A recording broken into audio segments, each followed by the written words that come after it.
What's up? I'm from Brazil, Chris. I feel bad for you. No, oh, good. How did Anderson Silva change your life? I mean, I won the belt. I beat the greatest of all time in one night, so I changed my life forever. I became the champion. It was a huge goal for me at the time, and things have changed now. Now I have a new goal. You knew a big house, a mansion, a lot of cars. Oh, you know, rich. You beat a lot of. You beat a lot of Brazilian fighters. Do you know the Brazilian fighter did a lot for you? What do you think about to do something from Brazil and give back the belt for Brazil? You're very rude. You're very rude. But I'm sorry, I can't do that. The belt's staying here. I got too much on the line. I got my goals. I got my dreams. And giving the belt to Brazil is not one of those things. It's okay, say something for the Brazilian fans now. I love you guys, so I'm going to bring the belt with myself. I'm going to come to Brazil with it, and I'll share with you guys for a couple of days, and that's about it. Okay, thank you so much. Good luck.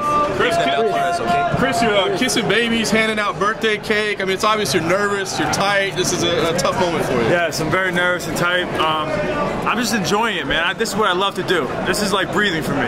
This is the best time of my life right now. I'm enjoying it all, just enjoying it. That's really it. So I'm having fun. The big question I think everybody is, how does this compare to 2013 era Vitor Belfort? I mean, how do you prepare for that, and what do you think? What do you expect? I expect the toughest Vitor Belfort we've ever seen. A guy who's been hungry to get his third belt. He's been focused on me for a long time. I'm expecting a tough guy coming after me, but there's no way I'm not leaving without the belt. There's no way I'm not completely dominating the fight and putting a stamp on this division, letting everybody know that I'm the king of this weight and no one's taking it. You're a massive favorite according to the odds. Were you surprised? What's my odds? I think like 5-1 now, something like that. Do you think? I mean, were you surprised to see that, or do you think that's indicative of how you are? Well, I knew I was a favorite. I didn't know I was 5-1. I'm not very surprised. I think people are starting to get it. You might not see it on Twitter, but I think people know. They're starting to understand. Weidman's a different animal. He's not here to have a good time. I'm here to have a good time, but I'm here to hold the belt. I'm here to create a legacy for myself. I'm here to become the greatest of all time. I'm here to retire undefeated. I have goals for myself. I have dreams, and no one's stopping them. So I think people are starting to catch on, and if you don't catch on yet, you'll catch on Saturday night. Chris, do you think his brain was I'm not thinking about that at all. I mean, you could say I have ring rust. You know, I've been out now. It's going to be 10 months, I think, since my last fight. I've came back from long layoffs before and did amazing. You know, before I fought Anderson Silva, I think I was out over a year. So then I knocked him out, and that was obviously a big fight. So I don't put much into that, and I'm sure Vitor is prepared, ready to go. Is it true? Do you have a picture of Vitor Belfort on your refrigerator? It is true. Is it true? It's true. Why? I just like to have, it's all about reminding myself why I'm doing this. Sometimes you wake up, you're tired in the morning, you're making breakfast, you're hanging out with your family and your kids, and it's hard to go to work. And to have that on the refrigerator for me and my family to see keeps my goals right in front of my face and keeps me working hard in times that I might want to take an easy way out. Every time you see the picture and now I will beat them. That's right. Can I take a picture of you and put in the bathroom? And what? Can I take a picture of you? And put it in the bathroom? Yes. Put it in your bed? Yeah. So not the kitchen. Mine was in the kitchen. Okay. But if you want to put yours in the bathroom, where you take a dump, you want to see me? Go ahead. Let's do a selfie for the bathroom. Okay. Any other questions? Chris, you've expressed to me in the past. Tell me when you're ready. All right, I'm sorry. Oh, yeah, he starts speaking. Ladies first. How's your friends fight from the sensation when you had when you fought Anderson for the first time? How does it what? How's it feel?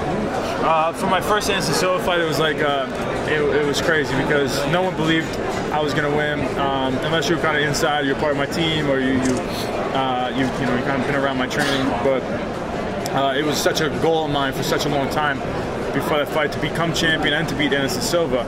So it was like, the reality was hitting home so quickly. So it was like almost like it was kind of like a very unique situation. So a little definitely different. Vitor Belfort's been on my mind for a year, but Anderson Silva was on my mind for 6 years. It's just hard for you, because you've been talking about him and he's been talking about you for that long. Finally, it's the time to get that. So it's Yeah, no, I'm ready to go. I mean, I'm so excited for this fight. Very dangerous opponent, and I'm excited to go out there and just completely dominate, make a statement. Chris, the last time that I talked to you, you'd really expressed frustration over the fact that this fight took so long to happen, and that was before your injury. Can you talk a little bit about the relief of the fact that it's finally here? Don't jinx me. Don't jinx me. We don't know how much time we have. You know, I'm just kidding. No, but yeah, no, it's relieving. It's relieving to finally have this fight. I want to get past Vitor and move on with my career. Are you tired of Brazilians coming to your rating? No, I'm not tired of the Brazilians. I'm not tired of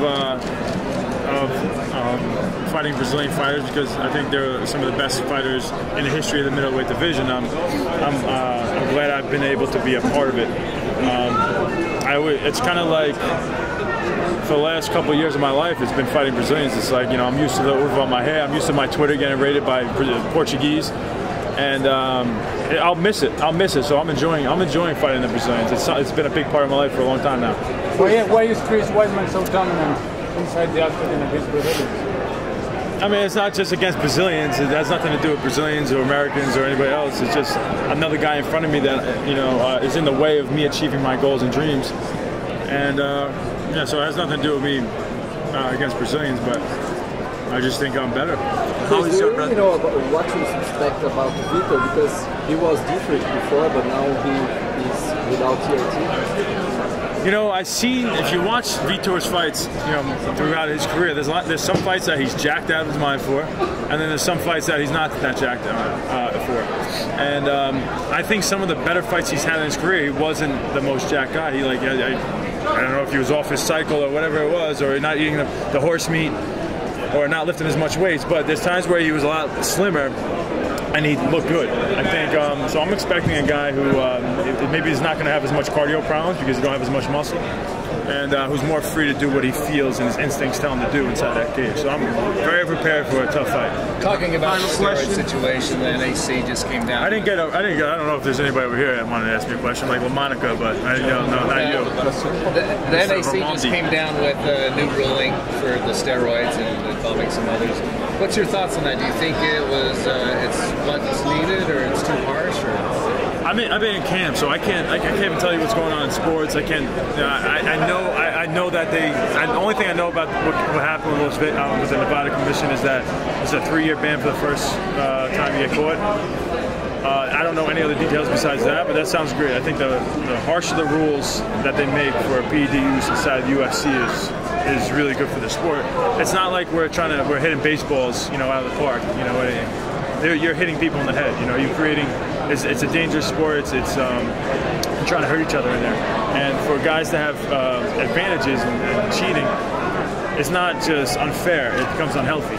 So it's very important that they're stepping in the right direction. So yeah, the longer the period of time that, you know, off a failed drug test, the better. And anything to stop guys from using it. Okay, guys. Thank you. All right, cool. Thank you, guys. I appreciate it.